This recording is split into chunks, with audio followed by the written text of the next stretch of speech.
안녕하세요. 어제 12월 12일 영남교방청 춤연구회에서 주최한 박경란 선생의 교방 소반춤을 관람했습니다. 부산 국악원에서 부전선언 안국스님과 도반들과 함께 재미있게 보았습니다. 교방춤에서 교방은 고려시대 기생과 기녀들에게 가무와 음악을 가르치는 궁중기구인데, 기녀들은 관천 행사에 동원되어서 흥을 돋우는 역할을 했다고 하죠. 천한 기녀들이 추는 춤과 노래라고 해서 무시당했는데, 사실은 지금의 매춘을 겸하는 술집, 우리 또 기생문화와는 완전히 다릅니다. 잘 모르기 때문에 우리가 외면하고 무시했지, 알고 보면은 우리나라 소중한 문화유산 중 하나라는 것을 알 겁니다. 문화유산 답사기에 사랑하면 알게 되고 알면 보이나니 그때 보이는 것은 전과 같지 않으리라 라는 이 문구가 있는데, 이 문구가 딱 적합한 그런 표현인 것 같습니다. 박경란 선생은 교방춤을 외면하는 그 시기에 문화재로 지적된 그런 춤 종목을 선택하지 않고 전국 교방의 여러 서생들을 찾아다니면서 잊혀져가는 교방 계열의 다양한 춤들을 채록하고 재정립했습니다. 우리나라에 사라져가는 전통춤의 멋과 풍류를 이 작은 체구에 그대로 새겼답니다.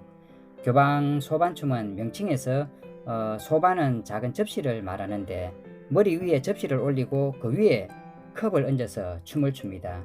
제가 무대에서 좀 멀리 앉아 있어서 접시와 컵이 머리에 핀으로 고정되어 있을 거라 그래 생각했습니다. 저렇게 몸을 흔들면서 춤을 추고 있는데 접시와 컵이 떨어지지 않았으니까 말이죠.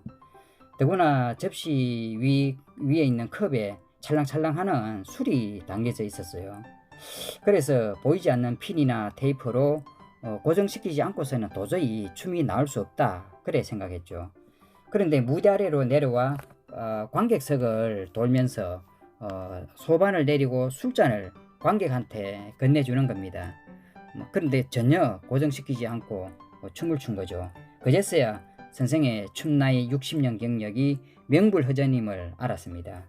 공연을 마치고 선원의 도반님들과 함께 기념 촬영을 했습니다. 저는 조금 더 기다려서 선생님과 독사진을 찍는 영광을 누렸죠. 사진 보이시죠? 60년 인고의 세월이 느껴졌습니다.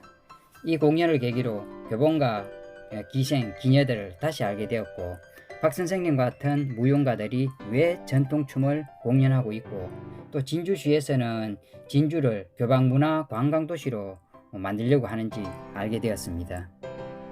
사실 기생과 기녀들은 천대와 멸시를 받았습니다. 조선사회가 유교문화사회고 신분제 사회이기 때문에 천대받을 수밖에 없었겠죠. 그런데 기생이라고 해서 다 같은 기생이 아니고 급에 따라 나눕니다. 1패기생, 2패기생, 3패기생. 1패기생은 시와 서화에 아주 능한 예인들입니다. 고급 선비 수준을 능가하죠. 그리고 1패기생들은 궁중에서 노래와 춤을 시연합니다. 매춘은 전혀 하지 않습니다. 대표적인 1패기생들이 황진이, 또 홍랑, 이매창 등등이 있죠. 2패기생은 시와 서화에는 1패보다 못하지만은 관기로 봉사하면서 중앙에 있으면은 하급 중앙관리를 상대하고 또 지방관청에서 근무를 합니다. 이 사람들도 절대 매춘하지 않습니다. 그리고 3패기생은 일반 평민을 상대하는데, 이 3패기생들이 매춘을 하고 오늘날의 윤회의 길을 걷는 사람들입니다. 그런데 우리는 1패, 2패, 3패 기생들을 모두 기생으로 뭉뚱그려 얘기를 하는데, 실질적으로 예전에도 가무만 하는 1패 기생은 매춘을 하는 창교와는 아예 말도 섞지 않았다고 하죠. 1패 기생의 대표적인 사례가 개성의 황진입니다. 시와 서화에 아주 능하죠. 세상을 조롱하고 누구도 사랑하지 않습니다. 고미한 인품을 가지고 있고. 그래서 동네 청년이 그 황진이를 사모해서 상사병에 걸리게 되죠. 결국 상사병으로 죽게 되는데, 그 상녀가 지나가는데 황진이 집 앞에서 딱 멈추고 움직이질 않습니다. 그래서 황진이가 속 치마입니까? 속 치마를 벗어서 관을 덮어주니까 비로소 그 상녀가 움직이더라. 그만큼 이제 인품과 그리고 미모가 뛰어납니다. 그리고 소리꾼, 당대 가장 유명한 소리꾼 이사종과 계약 결혼을 합니다. 당당하게 6년만 같이 살자. 3년은 선비님 집에서 선비님이 생활비 되고 3년은 우리 집에서 살면서 제가 생활비 되고 이래서 6년을 같이 산 후에 이사종이 마지막에 울고불며 헤어지기 싫다고 매달려도 매몰차게 헤어집니다. 그리고 그 당시 소세양이라는 인품 높은 선비와 또 30일 사랑을 하며 동거를 합니다. 그 30일 후에 소세양도 울고불며 매달립니다. 하지만 30일 후에 가차없이 떠나버리죠.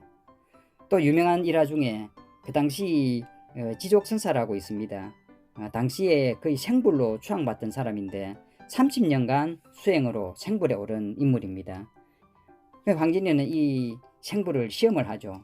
비 오는 날에 소복을 입고 흠뻑 젖힌 채 찾아가서 그 선사 앞에 무릎을 꿇고 서편 표정을 짓습니다. 황진이 유혹에 넘어갔을까요? 그 선사 역시 30년 공부 도라미 탑을 댔습니다. 또 유명한 일화 중 러브 스토리 중에 그 서경덕, 서아담이 얘기가 있죠. 서아담이 산에 은둔해서 초당에 있을 때 이 황진이가 비를 흠뻑 맞고 또 찾아갑니다. 그 산속에 찾아가니까 얼마나 반갑겠습니까?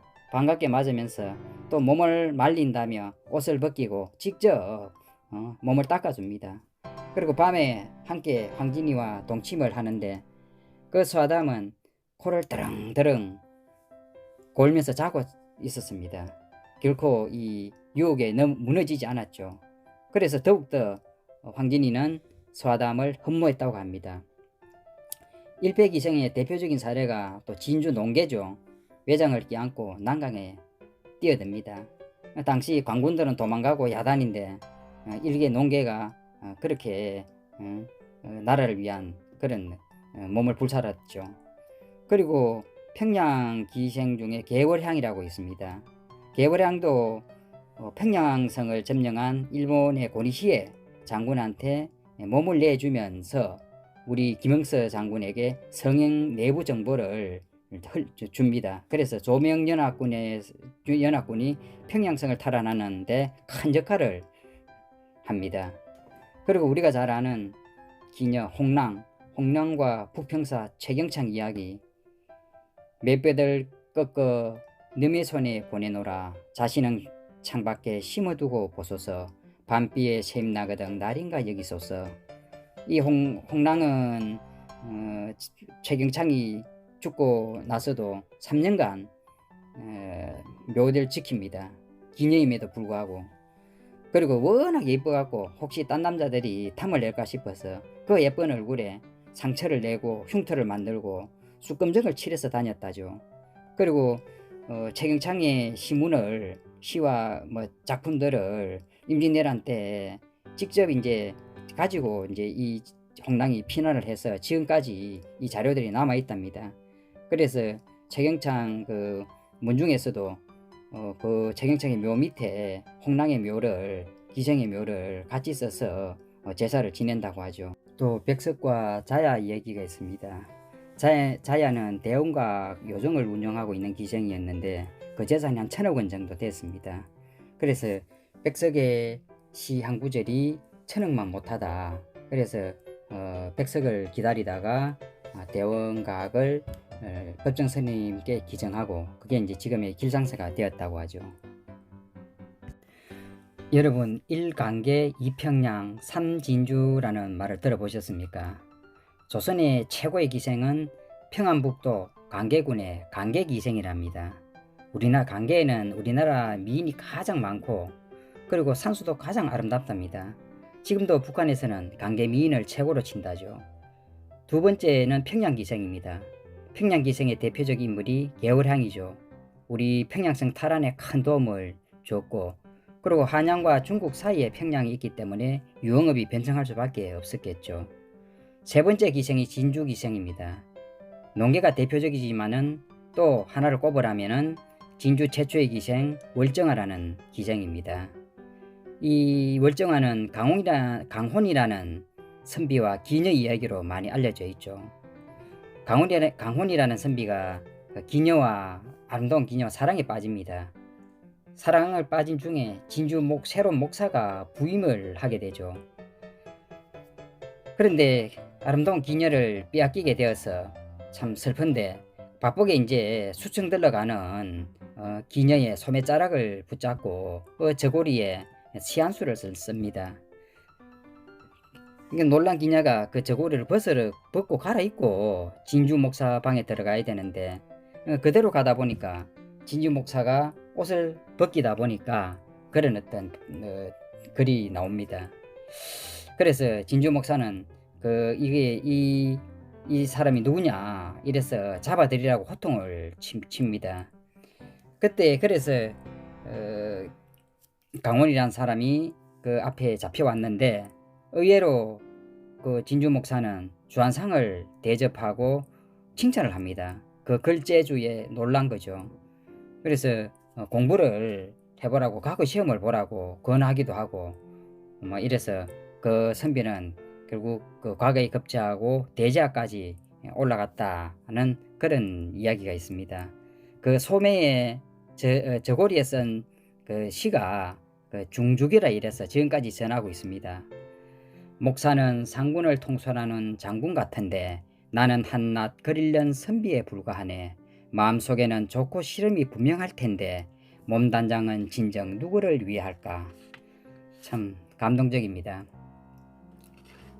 조선시대에 가장 유식한 여자 4종류를 들라면은 양반집 부녀자로 글을 아는 여자, 또 양반집 부녀자로 시와 그림을 그릴 줄 아는 여자, 양반집 첩실로 시와 그림을 그릴 줄 아는 여자, 또 교방 기녀로 시를 짓고 그림을 그릴 줄 아는 여자가 있습니다. 이 중에 시와 그림으로 평가하면은 교방 기녀가 첫째고, 그 다음은 양반 첩실, 그 다음이 이제 양반 부녀자 순이 됩니다. 이제 그들이 처한 위치나 상황에 따라서 정감과 감성이 달랐기 때문에 교방 기녀가 거의 1위로 그래 손꼽힌 거죠. 그래서 교방 기녀의 춤을 우리가 술집 작부의 섹시한 춤으로 그렇게 봐서는 안 됩니다. 사랑과 이별 서려 있네. 한마는 기녀의 슬픔 네가 알리오. 천년의 슬픔 윤회 전생 돌고 도니 내 두 팔 벌려 외치노라. 수고하고 무거운 짐진 자들아 모두 내게로 오라. 내가 너희를 평안케 하리라. 나무 석가모니불 나무 석가모니불 나무 석가모니불.